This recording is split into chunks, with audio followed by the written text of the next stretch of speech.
बातमी आता लोकमंगल नोटा प्रकरणाची आहे। सहकार मंत्री सुभाष देशमुख यांनी राजीनामा द्यावा अशी मागणी काँग्रेसचे आमदार प्रणिती शिंदे यांनी केली आहे। शिवाय राजीनामा न दिल्यास नागपूरच्या हिवाळी अधिवेशनामध्ये हे प्रकरण उचलून धरणार असल्याचं प्रणिती शिंदे यांचं म्हणणं आहे।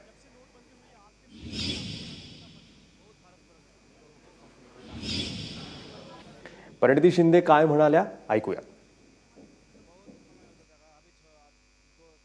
एकंदरीत असं दिसून येतंय की उस्मानाबाद आणि ठिकठिकाणी नगर परिषदच्या इलेक्शन चालू आहेत। हे पैसे काळा पैसा हा सुभाष देशमुखजींचा हा कदाचित मुख्यमंत्र्यांकडे जात होता किंवा मोदीजींकडे जात होता, ह्याचं त्यांनी स्पष्टता द्यावी किंवा कोणत्या निवडणुकीचा पैसे लोकांना वाटपासाठी हा जात होता ह्याच्यावर स्पष्टता द्यावी। नागपूरच्या अधिवेशनात नक्कीच आम्ही सगळे विरोधी पक्ष एकत्र येऊन त्यांचा राजीनामा घेणारच आणि जोपर्यंत त्यांच्यावर कारवाई होत नाही तोपर्यंत आम्ही हाऊस चालू देणार नाही।